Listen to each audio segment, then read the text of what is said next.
Okay, my dear. So we have now read chapter 9.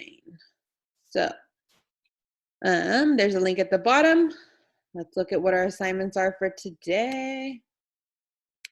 Okay, there's your study layout or your novel study layout. Pause it if you need to. Okay. Your written response for today. In chapter 9, after Brian gets the fire going, he refers to the fire as his friend. What is something, an object, that you have thought of as a friend? And if you're thinking, yeah, no, maybe I did when I was a kid, but I don't remember.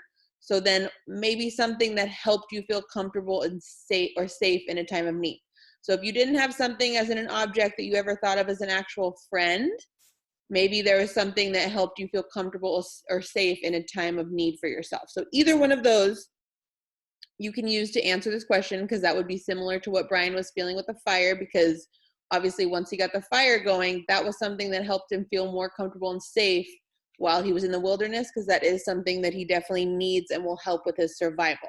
So you can pick which one. If you did have something when you were younger, or even now, an object that you think of or thought of as a friend, or something in the past or currently that makes you feel comfortable or safe. But it's not supposed to be a person. You have to think of an object or a thing that does this for you.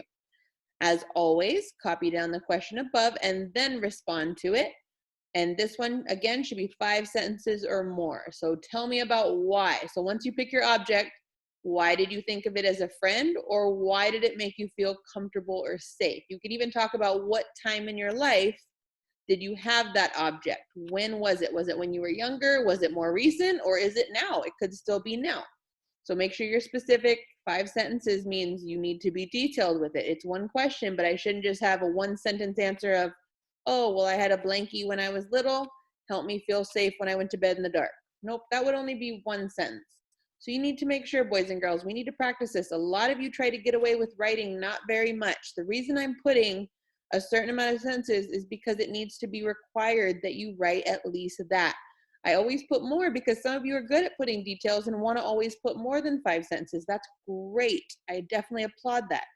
Some of you need that little push to where, no, it needs to be at least 5 sentences.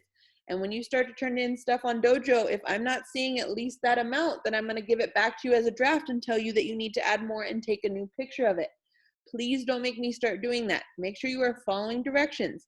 It also shows me who's actually watching these YouTube videos, because if you're only writing 1 or 2 sentences, you are not listening to the directions I'm giving right now on this video, where I'm specifically explaining why you need 5 sentences and that you need to have that. So make sure you don't have to redo anything or add more later, and that you do the details and the 5 sentences the first time you write your written response.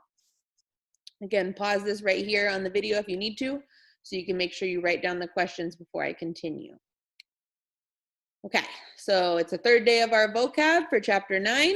So you've already done your dictionary definitions and your vocabulary sentences. So just like we've done for the past 2 weeks, you need to take, for your final assignment this week for vocab, you need to take at least one of these vocab words and create a short story.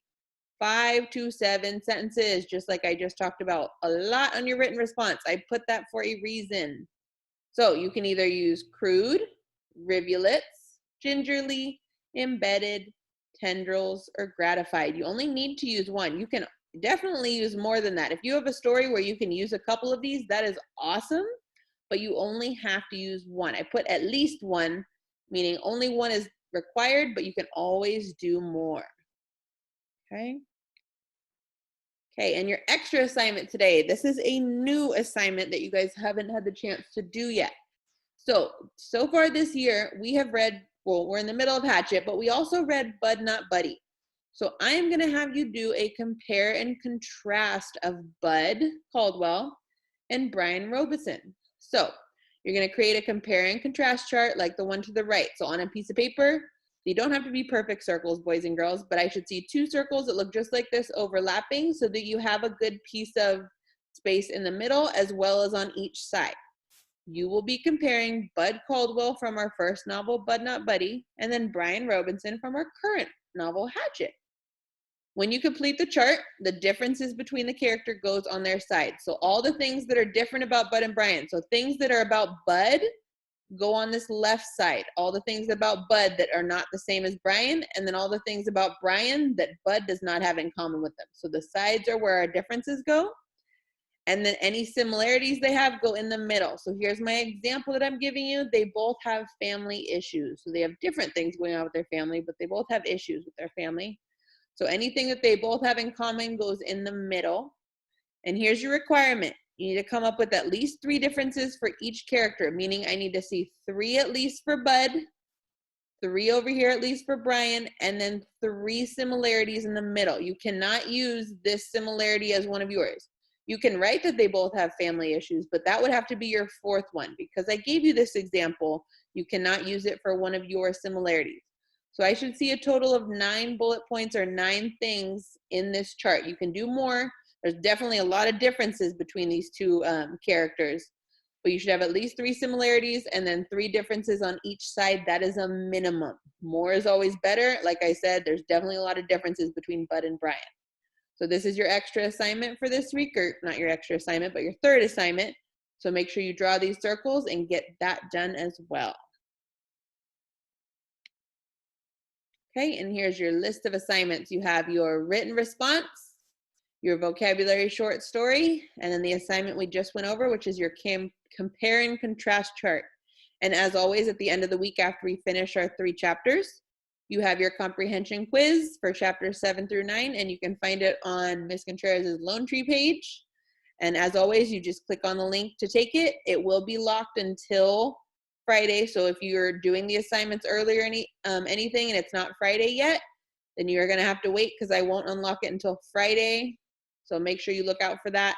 It might also be on Thursday because we are gonna read chapter 9 on Thursday, but it won't be open prior to that. So let me change that.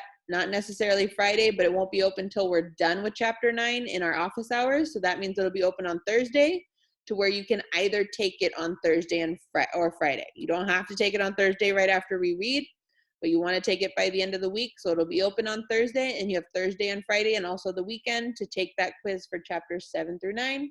It's in the same place as the other quizzes under Hatchet assignments on my Lone Tree Ms. Contreras page. Okay, and I will see you next week for our next 3 chapters.